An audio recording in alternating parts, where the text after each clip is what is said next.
Hi friends, welcome to with you Sivaram channel. இன்றைக்கி வந்து cauliflower வச்சு காலிஃப்ளவர் பஜ்ஜி தான் எப்படி செய்கிறதுன்னு பார்க்க போகிறோம். இது கொஞ்சம் வித்தியாசமாகவும் இருக்கும், டேஸ்ட் ரொம்ப சூப்பராக இருக்கும். ஸோ நம்ம இந்த மாதிரி கொஞ்சம் வித்தியாசமாக செஞ்சு கொடுக்கும்போது குழந்தைங்கள்லேருந்து பெரியவங்க வரைக்கும் எல்லாருமே விரும்பி சாப்பிடுவாங்க. இப்போ இது சாதத்துக்கு சைடிஷாகவும் வச்சுக்கலாம். அதே நேரத்தில் ஸ்நாக்ஸ் டைம்லேயும் இதை ஸ்நாக்ஸாக கூட சாப்பிட யூஸ் பண்ணலாம். டேஸ்ட் வந்து ரொம்ப சூப்பராக இருக்கும். ஸோ வீடியோ பார்க்குறதுக்கு முன்னாடி நம்ம சேனலை சப்ஸ்கிரைப் பண்ணிவிடுங்க, பெல் பட்டனையும் கிளிக் பண்ணிவிடுங்க. இது என்னுடைய அன்பான ரிக்வெஸ்ட்டு. பாருங்கள், இந்த காலிஃப்ளவர் பஜ்ஜி வந்து எந்த அளவுக்கு சாஃப்டாக அதே நேரத்தில் நல்லா கிறிஸ்பியாகவும் இருக்கும். டேஸ்ட்டும் ரொம்ப சூப்பராக இருக்கும். கண்டிப்பாக நீங்களும் ட்ரை பண்ணி பார்த்துட்டு எப்படி இருக்குது அப்படிங்கிறத கமெண்ட் பண்ணுங்கள்.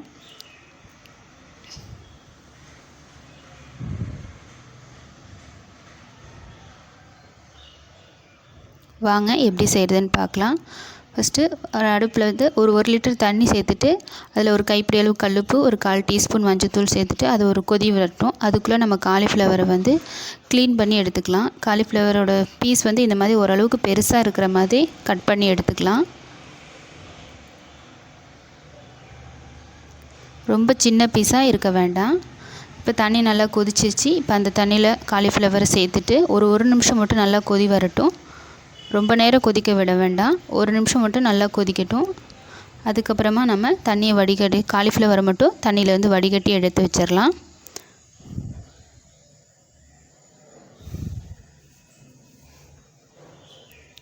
காலிஃப்ளவர் வந்து சீக்கிரமாக வெந்துடும், அதனால் ஒரு நிமிஷம் வச்சுருந்தா போதும். நம்ம அப்புறம் ஃப்ரை பண்ண தான் போகிறோம். இப்போ கொதி வந்துருச்சு.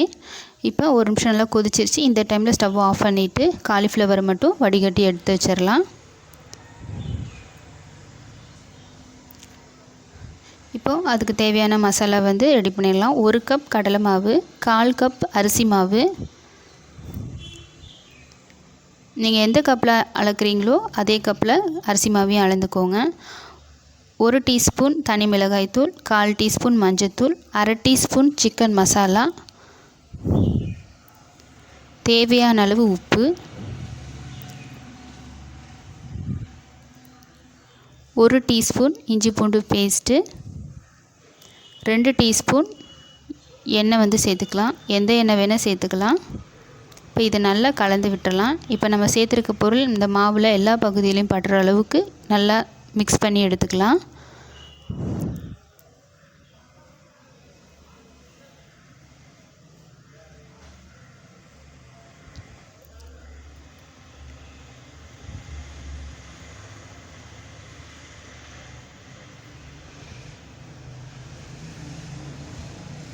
இப்போ பார்த்திங்கன்னா மாவை நல்லா மிக்ஸ் பண்ணியாச்சு. இப்போ கொஞ்சம் கொஞ்சமாக தண்ணி சேர்த்துட்டு நல்லா கலந்து விட்டுறலாம். நமக்கு வந்து ஒரு திக்கான பேஸ்ட் மாதிரி கலந்து எடுத்துக்கலாம், ரொம்ப தண்ணியாக வேண்டாம்.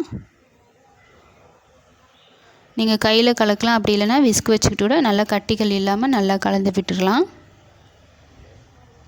இப்போ பாருங்கள், இந்தளவுக்கு நல்லா கட்டி இல்லாமல் கலந்து விட்டு எடுத்துக்கலாம். இப்போ இந்த டைமில் வந்து அப்ப சோடா, நம்ம வீட்டில் சமையலுக்கு யூஸ் பண்ணுற அப்ப சோடா ஒரு 1/4 டீஸ்பூன் சேர்த்துக்கலாம்.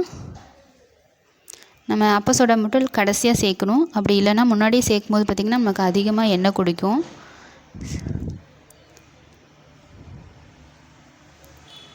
இப்போ நல்லா கலந்து விட்டுட்டு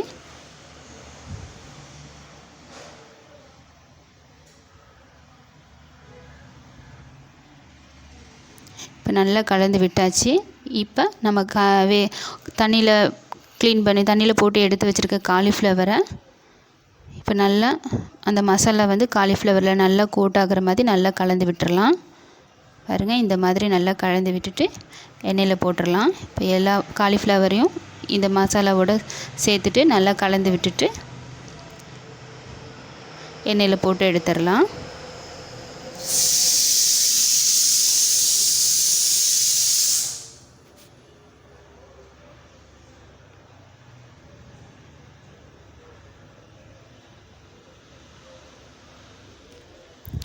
நமக்கு வந்து அந்த மசாலா வந்து இந்த அளவுக்கு திக்காக இருக்கணும், அப்போ தான் நமக்கு காலிஃப்ளவரில் மசாலா நல்லா கோட் ஆகும்.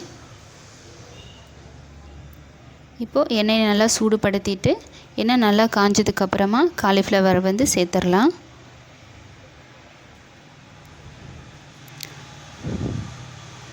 ஒரு 2 நிமிஷம் நல்லா வேக விட்டுட்டு அதுக்கப்புறமா திருப்பி போட்டுடலாம். போட்டதையும் திருப்ப வேண்டாம்.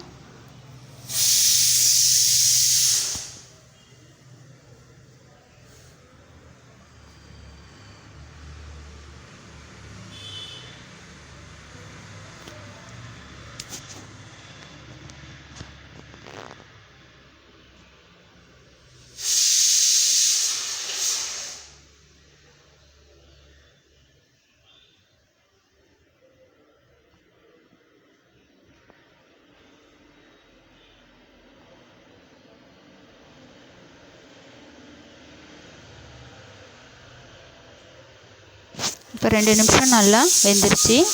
இப்போ அப்படியே அந்த பக்கம் இன்னொரு பக்கம் திருப்பி போட்டுட்டு அந்த பக்கமும் 2 நிமிஷம் நல்லா வேக விட்டுட்டு நல்லா ஒரு நிமிஷம் நல்லா கலந்து விட்டு வேக விட்டுட்டு எடுத்துடலாம்.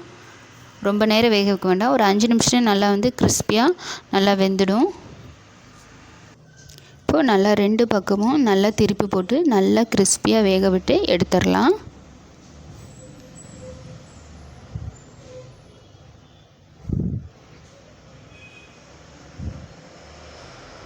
இப்போ நல்லா வெந்துருச்சு. இந்த டைமில் எடுத்துடலாம்.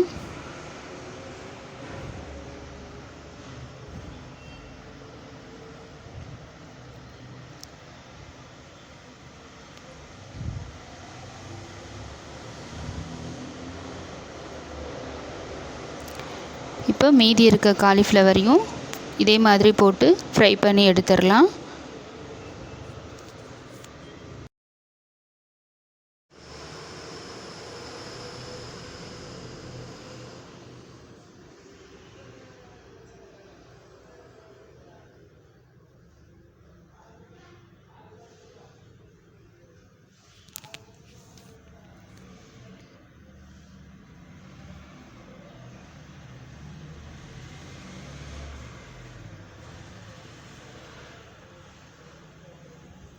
அவ்வளோதான் ஃப்ரெண்ட்ஸ், நல்ல சுவையான காலிஃப்ளவர் பஜ்ஜி ரெடி. நல்லா கிறிஸ்பியாக வெளியே உள்ளே நல்லா சாஃப்டாக நல்லா டேஸ்ட்டாக நல்லா காய்கறி வச்சு செய்யும்போது நல்லா ஹெல்த்தியாகவும் இருக்கும். ட்ரை பண்ணி பாருங்கள். ஸோ வீடியோ பிடிச்சிருந்தா லைக் பண்ணுங்கள், ஷேர் பண்ணுங்கள். மறக்காமல் நம்ம சேனலை சப்ஸ்கிரைப் பண்ணுங்கள். பெல் பட்டனையும் கிளிக் பண்ணிவிடுங்க. ஸோ நீங்கள் எப்படி வீட்டில் ட்ரை பண்ணி பார்த்துட்டு எப்படி இருக்குது அப்படிங்கிறத மறக்காமல் கமெண்ட் பண்ணுங்கள் ஃப்ரெண்ட்ஸ். Okay friends, thank you.